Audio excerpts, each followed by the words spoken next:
This is Basket Case Clubs, CPR Group's podcast where we turn basket case clubs into showcase clubs.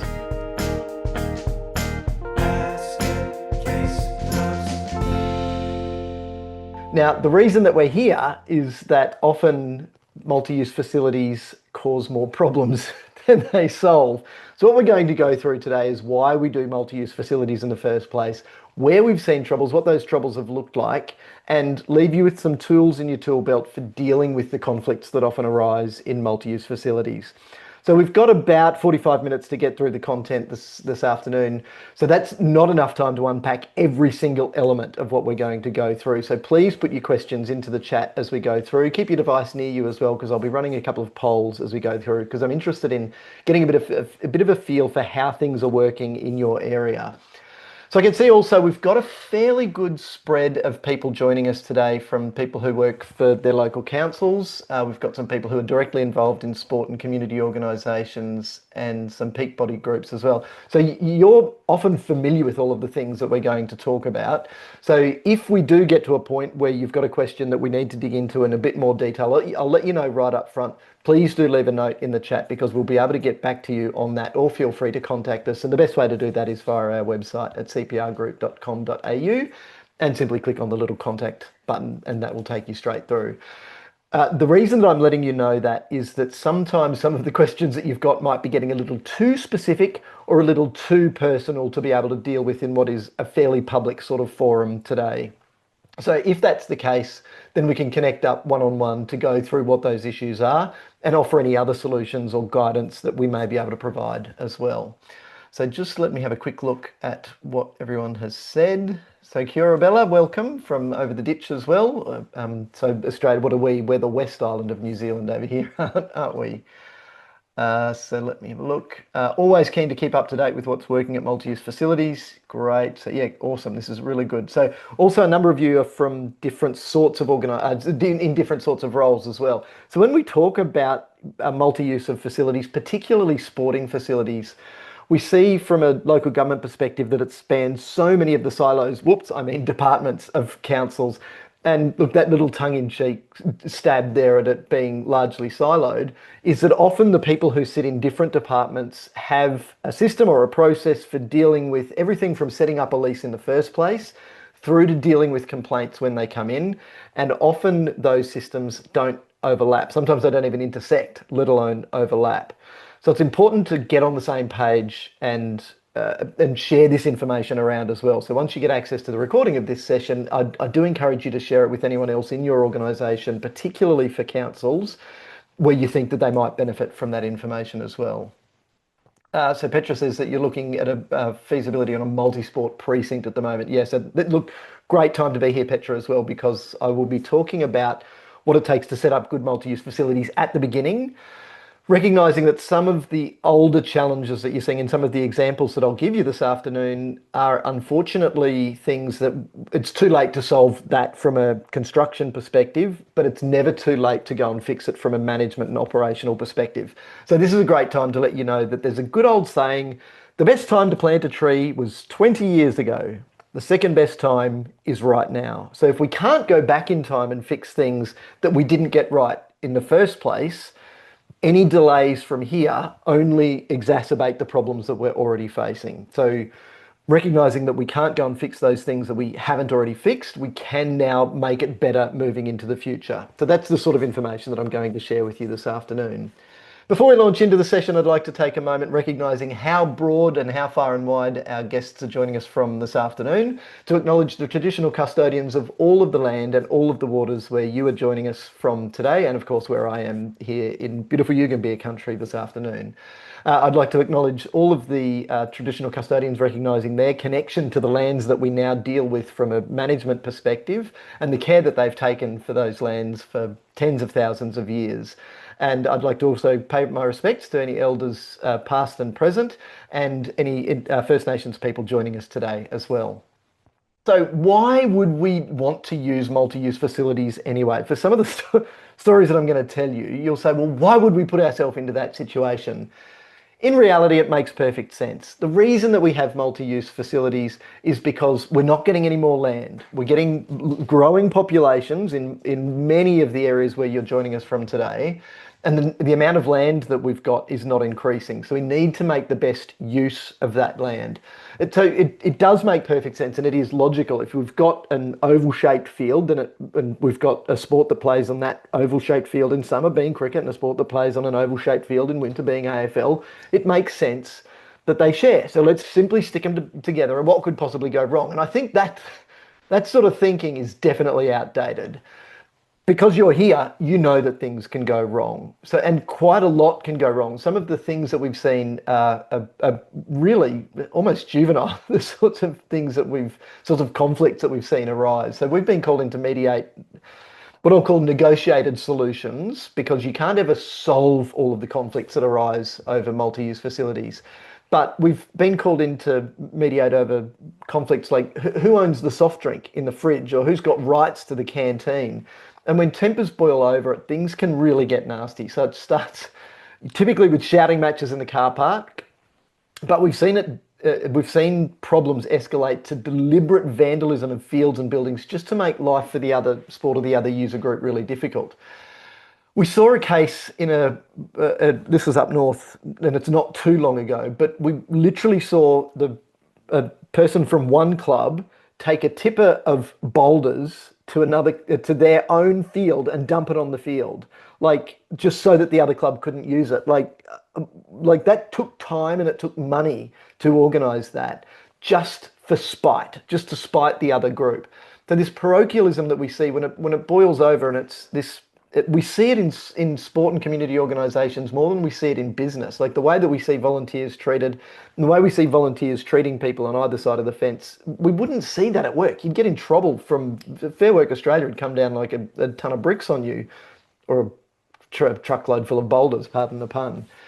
I've also seen I know of a story of a shared sporting facility where there was football and hockey and cricket, and things have improved dramatically over the last 4 or 5 years. But in the old days, there were times when coaches of football teams would deliberately take their footballers right through the middle of hockey training or cricket training sessions just to be belligerent. Like, this is our facility. We've got the numbers. We should be here. We should take precedence. You guys can just hack it. So it's just not right. But I've also seen things go wrong from another angle, which is where we've seen what I'm going to call a lack of leadership from the local government authority, where council hasn't supported the head tenant in this case. So we had a head tenant, which was a football club with, let's say round figures, 1,000 playing members. And it was almost like council was forcing them to share with a cricket club that was not playing the game correctly. Now, by not playing the game correctly, I mean that the cricket club, the predecessors of the people on the cricket club committee now, had signed a sublease. That sublease had been registered on the title. So this is a legally binding document signed under seal by that club as a legal entity. And the people at that club were then saying, but we don't want that. We didn't sign that. Well, this is a lack of understanding about what an incorporated association is. But then that even brings into question the value of this incorporated association. Because I know from my investigations that at the time I was looking into that club, they had not submitted their annual return here in Queensland, that's to the Office of Fair Trading, for the last 11 years. So there was a very good case to say, well, technically they're not incorporated because they're not meeting their obligations under the Associations Incorporation Act. So why would a football club knowingly enter into a contract with an organisation that is on very precarious ground? If I was on the committee of this organisation, I would say I have a duty of care to the organisation, and I have a duty to prevent insolvent trading. Entering into a contract with an organisation that legally might not be here this time tomorrow would not be something that I, as a committee member, would sign. Yet the council was saying, well, you have to sign it. You have to support them. So it got political, and then it got really nasty. So these are the sorts of things that I'm not telling you anything you don't know. You know of these cases, or you know of cases like these. And I've certainly spoken about these on LinkedIn, for instance. So you know that these sorts of things really happen. But what we're going to go through today is what it takes from a design perspective. So Petra, that's where the position that you're in getting to that stage of designing a new multi-use facility that's going to really work. what maintenance requirements are required, and then what multi-use governance needs to look like.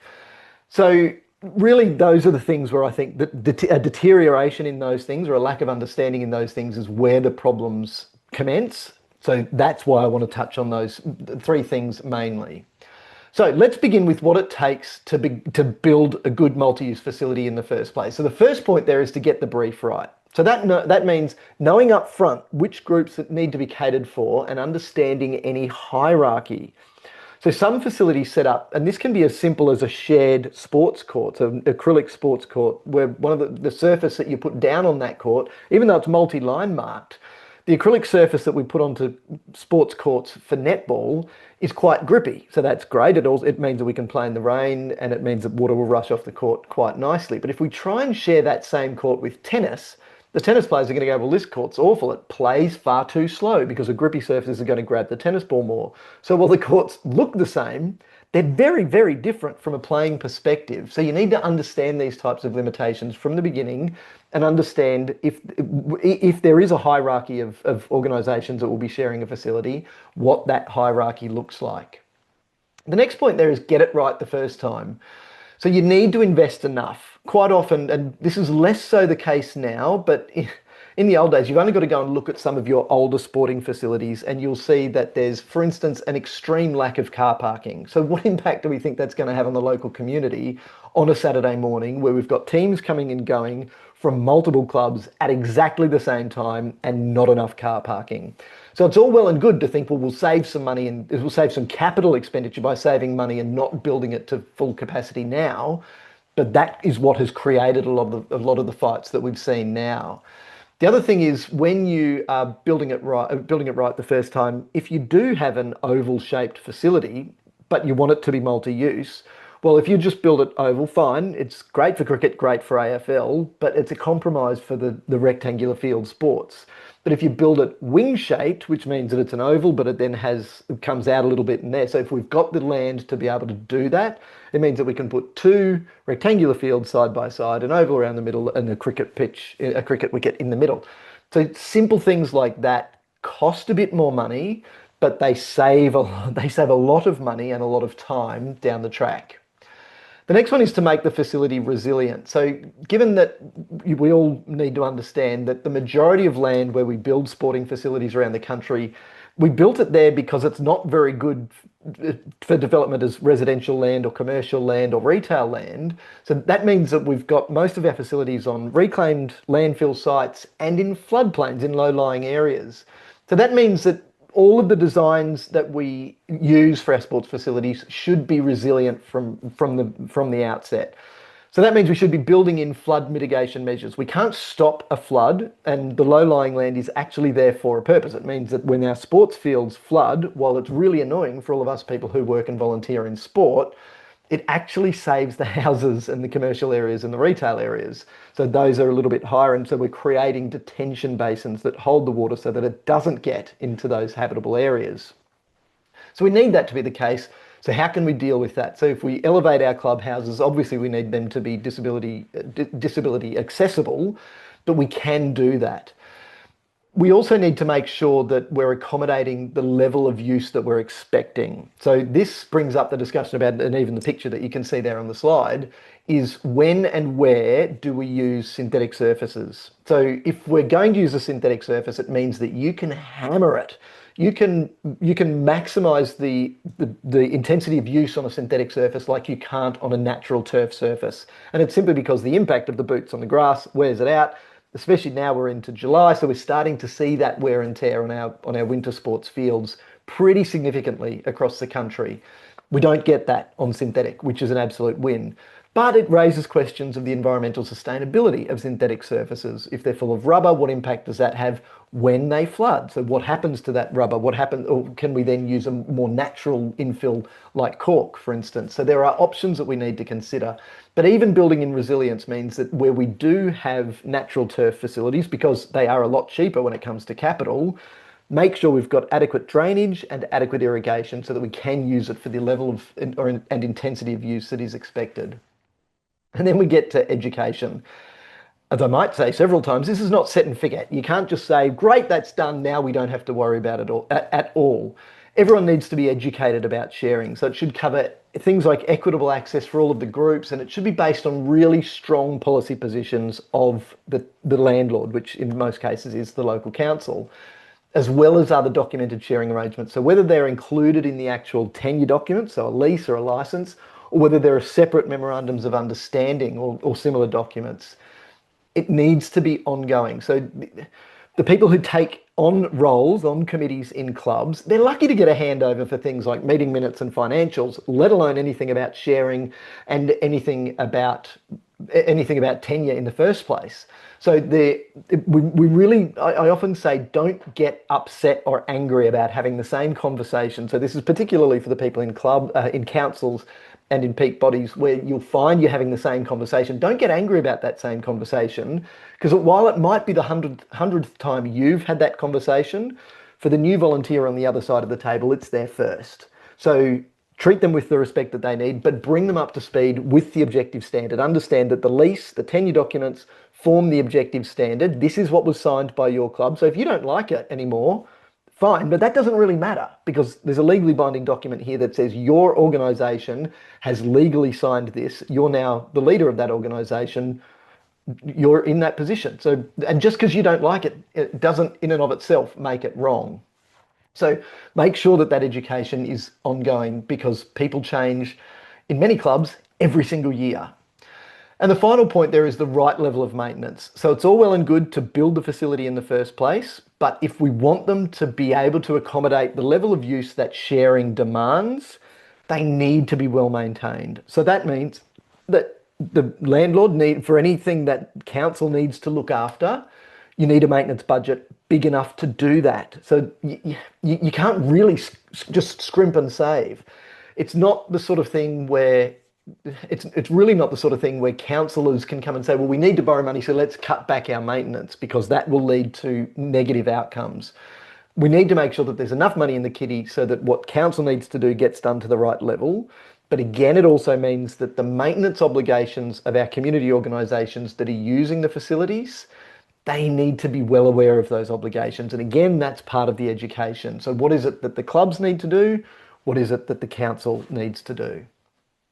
So I've kind of mentioned in passing what I've got here now, leadership. And I think that councils need to take quite a strong leadership position when it comes to facility sharing. So in all of the cases where I told those horror stories at the top, there was a lack of leadership. Somebody needs to step up and say, hang on a minute, this is how it's going to work. Now, I'm not in council, so I can say some things that might be a little controversial. And one of those things is that this can become a very political issue. And when councils don't get involved because of a fear of community backlash, that's purely political. And the question is that the right way to go? So what impact are you having if you're not taking that strong leadership position? So what does leadership look like? So some councils already do a great job in managing the community sport and recreation facilities, but others you might feel that it's a long way from what you think would resemble really good, strong leadership. It's our experience that there's not one right way of doing this that works for absolutely everyone. Now, this can be because of many factors. Often there's a balance between freehold land and crown land, or trust land that's held in trust on behalf of the state. It can also be because of the types of sports that are actually sharing facilities. So some sports might share really well because there's not too much season creep, or they've got good systems for managing the overlap and everyone's getting on fine. But then you introduce another sport that has different maintenance requirements. For instance, if you just look at the grass height, the ideal grass height, so how high do we cut the grass every week or every fortnight? That varies from sport to sport.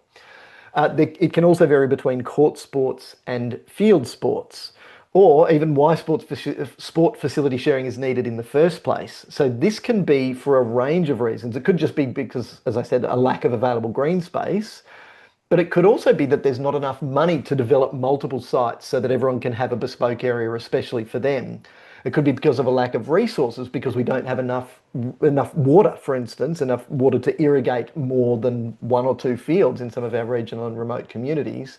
Or even, as something, Petra, that you'll be aware of, there's just not a lot of topsoil around in some areas once you move further away from the east coast here in Queensland, or the west coast in WA, where the land becomes more arid and it becomes more rocky, and you don't have enough topsoil to be able to create a lot of facilities.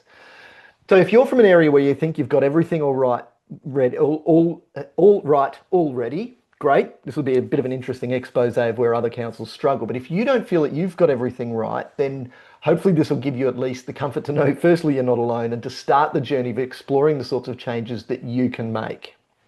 So before I launch into the first poll, if you do choose to make change, so if you don't have good leadership, so if the results of this poll indicate that you don't have great leadership, and you need to make change, my suggestion is you don't make massive wholesale changes really quickly all in one go. You're far better off making smaller changes over time so that everyone knows what's coming. And you're also telegraphing the changes before you're making them, so that you can say, okay, so over the next 5 years, this is the journey we're taking. So a change in tenure, a change in subtenant arrangements, but take your time to do that. That also gives you time on both the council side and the club side to save up enough money for what the cost of the transition is going to look like. Okay, so let me jump in and launch this poll for you now. So I'm going to ask you the question, how well do you think council leadership is going in your area? So do you think that it's really, really strong, which would be 5, or do you think that it's really, really weak, which would be a 1? So jump in there and click what you think, or how strong you think your council's leadership is in the area of sharing facilities. As you're doing that, I'll let you know that usually we see polls like this resolve themselves into a bit of a bell curve, but as I'm seeing here, there's a bit of a span. So we've got a few 4s and a few 3s, but also a 1 in the mix. So I'm interested for you to think now. Obviously, you're not necessarily going to want to share too much of why that you think there's poor leadership. So if you're giving it a poor score, well, you don't need to share that with us more publicly. But at least think about it. At least think what does poor leadership look like? What does it feel like? And what do we want? So how do we want our leadership to look, and how do we want our leadership to feel? Sometimes, depending on the position in your organisation where you sit, sometimes you don't necessarily feel that you have the authority to make change up the line. And so that's an important acknowledgement. Who then can you talk to so that you can start to make some change? Okay, so I'll share those results with you, and you can see that it kind of looks like partly a bell curve. Anyway, majority 3, some 4s, no 5s, which is interesting, but there is a 1 in the mix there as well. So where should councils start? Well, I think that I believe that councils should take leadership here, where councils are the landlord, or where councils manage that land on behalf of the state or territory government. So that's, I think, why I'm kind of starting with the point of councils taking that leadership role. But where's the best place to start? I think it's what I call philosophy. So I've broadened this out a little bit. So when we talk about leasing in our leasing webinar earlier in the year, I introduced the concept of councils having a good philosophy on what they want from their community tenure policy. This broadens it out a little bit because we need to bring in some elements of facility sharing as well. So when you're determining a policy position, this policy kind of works on a spectrum, on a range of spectrums, as you can see there. So it's thinking, okay, so in giving land to the community, what's the basis for us doing that? Are we trying to do this on a full cost recovery model where all of our outgoings and all of the maintenance costs and the capital costs will be directly passed on to a tenant? By the way, we don't see that happen very often because it really wouldn't be sustainable, especially given the current operating model of community sport in Australia and New Zealand. Or do we want to go to the other end of the spectrum and say, well, we want to give everything away for nothing? Giving everything away for nothing also typically doesn't work particularly well, because that means that it's everyone who's paying for those sporting facilities. So ratepayers who might not like or care about sport are also being dragged into the discussion and forced to pay through their rates. So I think that it's really important that we get clear on this philosophical position that then informs the policy. So what sort of demand is there for facilities where we are? Do we have design standards that we can refer to? Then those design standards need to filter down and be included in our consideration to how we're going to maintain the facilities. How here means largely who. Whose responsibility will it be for maintaining different aspects of the facility? So building maintenance, internal maintenance, external maintenance, statutory maintenance, structural maintenance, field maintenance, watering, mowing, uh, going in and fixing the drainage systems, line marking. All of this needs to be clearly mapped out. So having a philosophical position about whose job certain things should be before we actually start to note things down in a policy is really helpful because it gives us kind of a North Star, a position that we can say, this is what we want, this is how we want to be giving our land out, and then we go in and do the how we're actually going to do that. So then we talk about the cost recovery model. So that's kind of cost recovery. This end doesn't work. The full maintenance, everything done by the local government authority, that end doesn't really work. So then we can say if there's a continuum here, where on this spectrum is the best place for us to exist? We can define that. Just because we are at a certain point or we feel that we're at a certain point doesn't mean that's where we need to stay. But it's clear, it's important that everyone is clear and everyone is on the same page. Serviceability means that it needs to work from both positions as well. We need to make sure that the local government authority can afford, if they're going to rest back, come this way from the cost recovery model, how do we afford that? And if we're going to move this way from the local government authority doing everything, how do we make sure that our clubs who are using the land have good business models in place that they're going to be able to service the tenure and their responsibilities for maintenance over time. And it even then comes down to what is our desired tenure type. Do we want to basically hand everything over through by way of a lease? Because remember that a lease is a divestment. So the city or the LGA technically takes that asset off its asset register if it's leased, and then it should go onto the asset register of the tenant then. Is that what we want? Or do we still want to maintain some control so it stays on our asset register, which might mean another form of tenure, which I'll touch on in a moment as well. So once we've got that the philosophical position, then we move into the policy, which is basically telling us how we want to put that into practice. So when it comes to the policy, let's start with consistency. Without having a framework, it means that we used to have old handshake deals, the good old days where the president of the club and the mayor would shake hands and say, yep, that's good, mate, that's rock solid, that's all you ever need. The clubs in those cases usually would feel pretty happy that they'd have their field and the mayor could always swoop in and save the day if things start to go sideways. And then that at least makes the mayor look strong in the media. But over time, we've seen the clubs on handshake agreements really tend to develop a sense of entitlement that just doesn't exist. And they've even started to make up their own rules as they go along. It was interesting, a couple of weeks ago, I got an email that, we dealt with this club kind of in a peripheral matter, but because my email address was still on the database for that club, this plea that said, please help us let the state government acknowledge that we own this building. Why would they own a building that's on state government land? Okay, they may have contributed to it, but there's typically a line in the lease, and I knew that in this case there was, that said when the lease expires, any improvements that you've made to that land that you don't take with you become the property of the landowner. So that's kind of common. So misconceptions there really we've seen them really run very, very deep. So we think that it makes sense then that these sorts of positions should be set and they should be established by council right at the top. So what sort of support then? So once we've got consistency and we understand that, and our philosophical position may help here, we might be able to say, well, if the city's going to absorb more or less of the maintenance, depending on where on the continuum we are, how do we make sure that we've got a way to be consistent yet equitable across the board? And what sort of support does that mean that we're providing to our community organisations? The tenure documents and the policy all set what I like to call the objective standard. Now, I'm borrowing that term from Roger Fisher and William Ury from their 1981 book. I think we'll get to that soon. getting to yes. So it's all about negotiation. When you're negotiating on something, it's really helpful if there is somewhere where it's just black and white and it says, this is how it needs to be. And the policy is the starting point for that. So if there's a disagreement or an argument down the track, we can come back to a document that we all agreed set the standard at the beginning, and we can then apply what's in there. When we get into doing the policy, it's then really important that we understand what are the principles on which we want to base that policy. So typically principles, and we certainly talked about this when we went through it from a leasing specific perspective.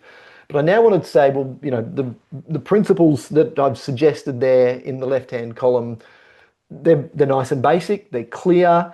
We should be starting from a safety first standpoint. We should be looking for a way to be equitable, so groups that can afford and are making good money out of the land that all of us as ratepayers own, there's some way that they're contributing back to that, and the groups that are providing a great community service but don't have the ability because of the nature of their operation or the size or what they do. So for instance, some small community service charity organisations don't have money-making opportunities by the nature of their operation and the nature of their facilities. Yet a 1,000-member strong AFL club might run a really successful bar and a really successful canteen. So they are generating revenue. So equity doesn't mean equality. It doesn't mean we need to treat everyone the same, but it does need a level of consistency. So we, again, and an objective standard in the policy that says this is how we're defining those groups that we might charge more or give more maintenance responsibilities to, and those that we might provide more support to by lower fees or lower maintenance obligations. We want to make sure that whatever systems we set up, they are easy. If it gets too complicated, then it is much harder to implement. And if we on the council side can't understand it and can't understand how to apply it, then how do we think that these new mums and dads who are reluctantly forced onto committees with no idea about facility or asset maintenance, how do we think they're going to be able to cope? So we need to make sure that it's simple enough. We also need to make sure that financial viability works both ways, that we're not going to put the city out of business and we're not going to put clubs out of business. And as I mentioned, as we were talking about flooding, having awareness of what we're leaving for the future, so that we're not doing things on our land that is going to make it a poor facility for generations to come. So what I've then got in the little yellow box on the right then is firm positions on things that really do need to be taken. So what do we mean by business sustainability? How does that work on both sides? What is our cost recovery position? Where on this continuum are we going to position ourselves? Who's responsible for maintenance and all of the different types of maintenance? Who's responsible for facility renewal, which means bringing a building that has deteriorated or a facility or an asset that has deteriorated back up to a fit for purpose standard? And who's responsible for upgrading facilities? And then we need firm positions on facility sharing and multi-use. And yes, they should consider things like making sure that anyone using the facility is a viable business. That's really, really important, because we don't want to be leasing out facilities or even licensing out facilities to organisations that don't have the wherewithal or the capacity or the money to be able to look after them for our community. So it takes firm positions there in those principles. So the different types of tenure agreements that we go through range from where the city can maintain very close control, where to the other end of the spectrum, where the local government authority basically says, you know what, that's your facility, you now look after it. So it's your facility, that's basically a lease, where as I said before, the land is basically divested. So it comes off the local government authority's asset register and should go onto the asset register of the community organisation. But there's a range of other ways that we can do that leave a bit more control with the local government authority. So we can see things like a seasonal booking, where instead of actually having tenure rights to a facility, a user only has access to it for very defined dates. And when that date comes, typically a little bit after grand final date, you're out, and then the other tenant comes in. There's no one size fits all, and there's no perfect solution in all of this, but it really comes back to the answers to those previous questions. What's our philosophy? How do we feel about this? What are the principles under which we want to create our policy? And then what does our policy look like? And then the policy then defines which one of these sorts of agreements we're going to use. So it's time to point squarely at the elephant in the room. And the elephant in the room is that we're talking about the political landscape of councils. And as I mentioned, the community tenure can become a political football. Where councils don't have strong or they don't have policy frameworks at all, councillors can feel that it would be politically unpopular for them to enforce formal tenure on clubs or to enforce the conditions that already exist in formal tenure documents. However, and as we have seen, the cost of not acting usually far outweighs the time and investment it takes to sort the issues out correctly once and for all. So yes, it can be painful, but it's just off with the band-aid. That's what we should be doing, because once we deal with it, we just go through with that. Now, it's all really easy for me to say this, not a politician, and not invested as much as politicians are in each of our councils. But I think it's worth the effort to do what's right so that then we can create a consistent system from now on. That's a very difficult battle. Hence why I've said this is the elephant in the room. So I want you to be aware, and this is why I said after the last poll, be aware of what good leadership should look like, and then work out what level of influence that you can have to try and get the right people thinking the right way about how this system should be set up. What then happens when we jump to the position right now, which is why some of you might be here, to say, well, how do we deal with the conflicts when they arise? So that's what I want to share with you now. I want to share with you some conflict management tactics at a high level. And once we deal with you directly, so if you've got some of these concerns that you want to share with us privately, then we can start to say, okay, so how do we implement this position? So this tactic level position. So I want to share with you a number of ways or a number of tactics that you can use to deal with conflict when it arises, based on two elements. So the first one is concern for self, and the other one is concern for other on the x-axis. So if I'm highly concerned for myself, it's my interests that I'm caring about. If I'm highly concerned for the other party, it's their interests that I'm more concerned about. So the first one is when I don't really care about my interests and I don't really care about theirs. I'm just going to avoid the conflict in the first place. Unfortunately, we see this both from club perspective and from council perspective, where we just say, oh, there's this problem bubbling along there. We've even seen it in the media, but let's just not say anything. Let's stick our head in a bucket of sand and hope it goes away. Avoiding conflict does not make conflict get any better. You know that, yet we still do it. We do it because it's easy. The little LL there means lose-lose. This is the sort of tactic that we do when let's just move on without doing anything about it. So nobody wins there. The next one is when I really care about myself and I don't care about you, and it's where I'm going in with a competitive mindset. This one also doesn't work because it's win-lose. It means for me to win, you have to lose. And we certainly see this start to take shape where we've got two co-tenants just butting heads together.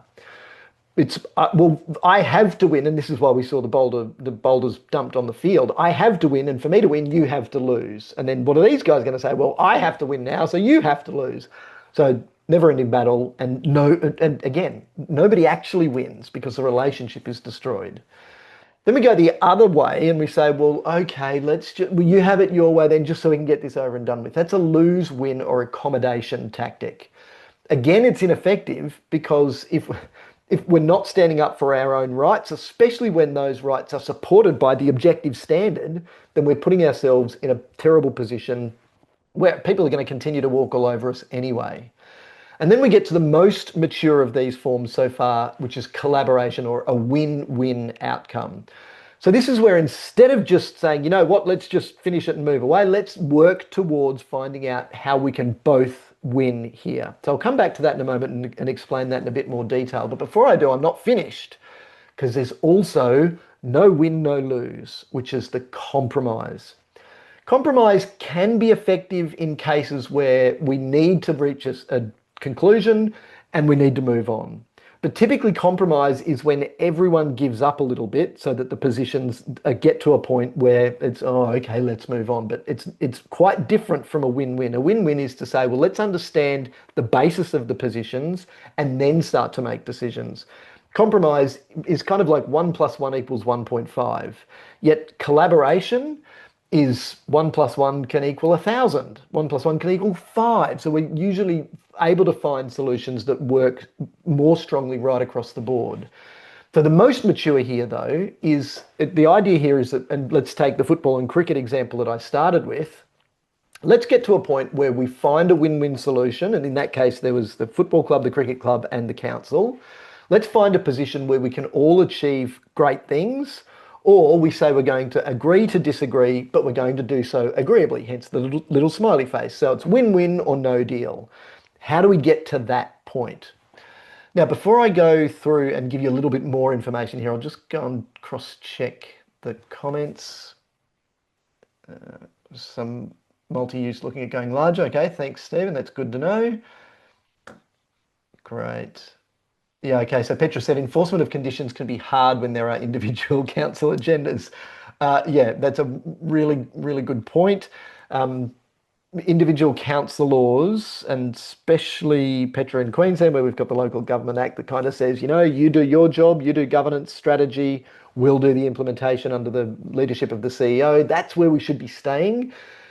Sometimes that line can be quite blurred. But again, if we've got a strong policy, if we've got a strong philosophy, and, you know, even just park the policy for a little while and go right back to that philosophical discussion and get all of the councillors involved. And that's certainly what we prefer to do. We prefer to get the councillors involved nice and early, because ultimately they're going to be making the decision. So if officially we go and create a perfect system, officially and logically, but then we put that to them politically and they say, but hang on, we don't mind spending more money. We're going to save some money over here and we're going to move things around so that we've got more money to spend on maintenance. We kind of need to know those positions up front. So to get into a little more detail then, and to bring back the concept of the objective standard, I want to talk through how we can get to this win-win or no deal position. So I mentioned Roger Fisher and William Ury earlier, and they are the authors of a book called Getting to Yes, which this is the framework from Getting to Yes. It's about principled negotiation. So the first step is to separate the people from the problem. It's to say, instead of just saying, the cricket club and the AFL club that had the rocks on the field, instead of just saying, this is you because you're a so-and-so, no, it's you because you're a so-and-so, it's, well, hang on a minute. This behavior is behavior. It doesn't define the person. And we've seen, just think of sideline behavior. We've seen really well-adjusted, clever, smart, thinking mums and dads on the sideline yelling abuse and obscenities at 15-year-olds. That's not the sort of behavior that is naturally them. So let's understand that the problem that we're facing, in that case, it's the behavior. In this case, it's the fact that we can't agree on shared use of this facility. Let's say, okay, well, let's say that's the problem that we're facing. It's not the people. What that allows us to do when we stop focusing on the people and start focusing on the issue is you quite literally sit on the same side of the table. So this is a little secret that some of you may have actually been in a room where I've done this deliberately. You might not have noticed, but sometimes in setting up a meeting room, I will position myself not opposite somebody, but next to them. So and there's a reason. If there's only two of us in a meeting, then we'll sit on the same side of the table and I'll put a screen up. And it's literally so we're sitting next to each other and looking at the problem from the same side. If there's three of us in a discussion, it's two of us sitting on this side and then somebody at the head of the table, but not opposite. Because when you create the dynamic of sitting opposite, those of you with kids know this, sitting opposite them, it always feels confrontational. But if you sit side by side and look at the problem, then all of a sudden you're physically in a position where you're trying to work together to solve the problem together. The next step is to focus on interests, not positions. So people have taken a position that says, I want more of the field use, I want more of the field use. That's the position. Okay, but why? Well, we've got this off-season program that we want to run. Okay, why do you want to run the off-season program? Well, for fitness, for cross-training, for making money. Okay, so that's the problem. What have you got? Well, that's when our season starts. And now we're starting to talk about the reasons that people have taken a position, and sometimes that position can be purely belligerent. There's a little caveat here, I should say. Some people are just belligerent and are unreasonable, and sometimes they do need to be sidelined. But I'll come back to that because that's really talking about the BATNA. But focus on the interests that sit beneath the positions, not the positions themselves, because then we're starting to ask why. So in that case, this tenant over here that wants to do the off-season program, does it have to be here or could it be somewhere else? So is there another facility elsewhere where they could do exactly the same thing and achieve exactly the same result, just done in a different way? which leads to the third point, which is generate options. But this one is where you brainstorm, and why sitting on the same side of the table with a flip chart or a screen in front of you is so powerful. Generating options starts with brainstorming. Brainstorming means there are no bad ideas. So you can throw up onto the screen, the cricket club has it 100% of the year. All right, we'll throw up on the screen, the AFL club has it 100% of the year. All right, those are both options. Let's put them up. We share 50-50, we share 75-20. Just put everything up. But then we start to get into a bit more detail about, all right, well, if we can't fit together because we don't have enough car parking, build a multi-story car park. Okay, we don't have enough money to build a multi-story car park, but at brainstorming stage, no poo-pooing any ideas. There's no bad ideas at brainstorming stage. You can start to cross ideas out that are unfeasible or unaffordable, but not at the beginning, not at brainstorming stage. So just get all of the ideas on the table. Even just by going through that, you might start to say, well, actually, that one looks best. And yes, we can go and do this over here. We can maybe build another bring in a food truck, for instance, because we don't have access to the canteen. Whatever it is, you've started to come up with ideas and a solution might come out purely because you're sitting on the same side of the table. And then we get back to the objective standard. So if we can't agree on something, where do we go to look at the black and white? And that's why it's so important to get that objective standard up front, to get the philosophy right, to get the principles right, and to get the policy right, and then obviously to get the tenure documents right, because that's where it's written. Even though I'm not the one who signed it, it was still signed under seal for my club, so it's still right. And the final one is know your BATNA. So this is where I said some people are just belligerent. BATNA stands for, and this is from Getting to Yes, the best alternative to a negotiated agreement. And this is where leadership comes into it as well. If we can't solve this problem by coming to an agreement where everyone is happy, then what does walking away look like? What does no deal actually look like? And for a regional council, for instance, that might mean, well, we're going to have to get involved and spend a bit more money. For a large metro council, for instance, it might mean, well, we're actually going to remove that tenant because we do have a waiting list of viable tenants who are prepared to take over that facility. So where do you want to stand? And then obviously having those principles and the philosophical position to begin with kind of give us that North Star to say, are we going to do that? Do we have the strong enough leadership to do that? These are all great questions for you to be asking. And finally, this is not set and forget. So great facility sharing comes down to having great people who are well informed and educated. They know the objective standard, having great governance systems, and really good communication. Communication is very, very often, when I say, what's the biggest problem you're facing? Oh, communication. Communication's terrible around here. Well, I always argue with that because I think communication's not the disease. I think it's just a symptom of another disease that's usually more insidious. So the disease of poor communication often comes down to, I've got information and it means power and I don't want to tell you because then I retain my power. So I don't want to tell. The next one is, I don't want to listen. So you've sent me emails, you've sent me memos, but I don't want to read those because I just don't care enough. So I don't want to listen. But there's an even more insidious one, which is, okay, I'm out here and I know you know something, but I'm going to not ask you that question because then I've got plausible deniability. So that is, I don't want to ask. So I don't want to tell, I don't want to listen, or I don't want to ask. And then we can say, okay, so if it's one of those, why? Why are we taking that position of poor leadership and trying to retain power that's, it's almost absurd when we think about, well, no, it is, I think it is absurd when we think about it, that we shouldn't be putting petty little arguments in over and above really what needs to be great support for all of the tenants, because if we give good support for tenants, then those tenants give good support to their communities. So I'm going to launch the final poll here now. And this one asks you about the support that you think your council provides to clubs. So how would you rate the level of support that your council gives to clubs? So from either side of the table, if you're within the local government authority, great, let us know. What's the level of support? So here I mean things like education and training, capacity building, maybe even money. How well do you support your tenants through access to facilities? If you're on the other side of the table, if you are a tenant, then what does it feel like to you?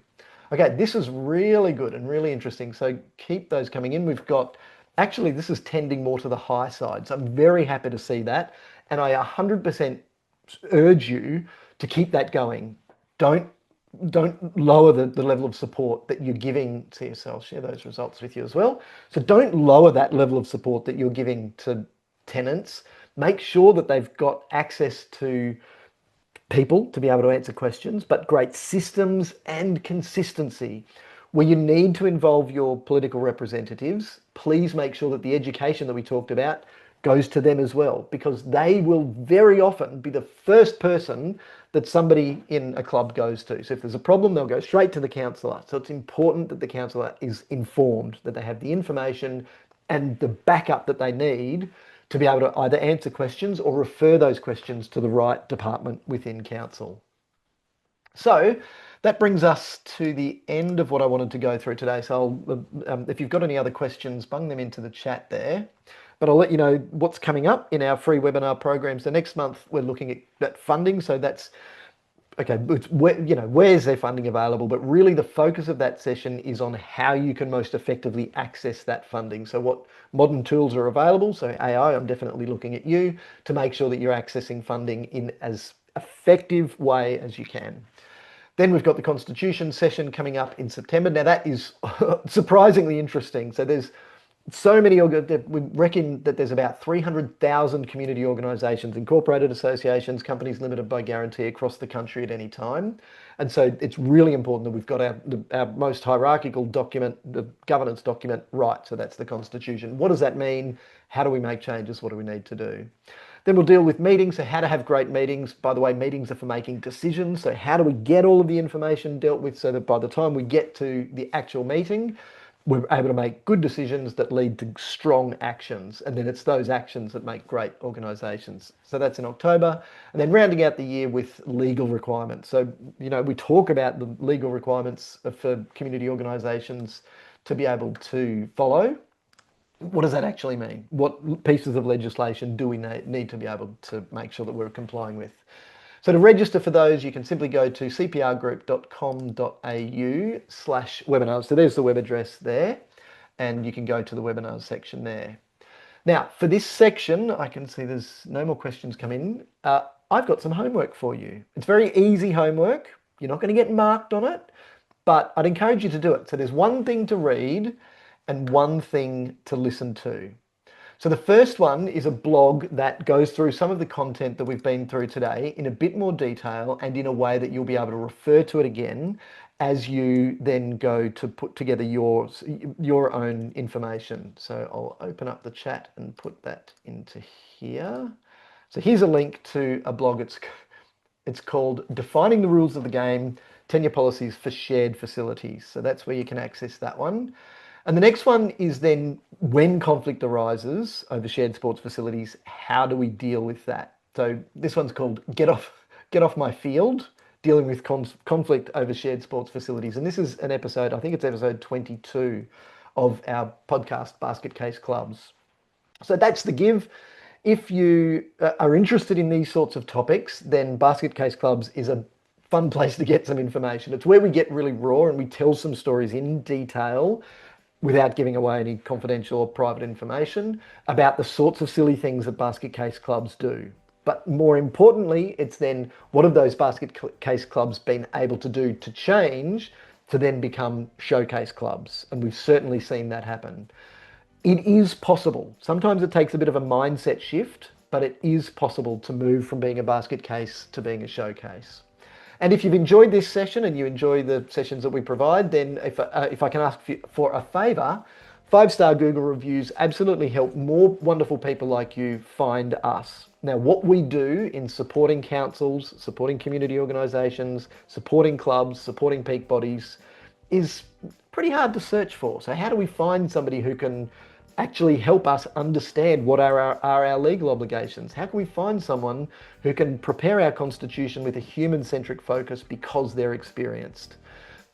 Positive Google reviews enable people who don't know that we can provide that sort of support and help them to be able to find us. So it's certainly not about my ego.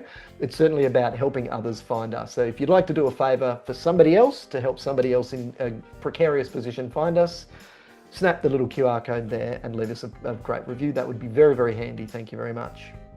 So that leads us to the end of the session today. I'll hang around for another couple of minutes if there's any questions that you'd like to bung into the chat. But otherwise, we look forward to seeing you again this time next month. Thanks, everyone. Basket Case Clubs acknowledges the traditional custodians of the country on which we record, being Yugambeh, Turrbal, Jagera and Kabi Kabi land. We recognise their enduring connection to land, waters and culture, and pay our respects to elders past, present and emerging, and extend that respect to First Nations listeners.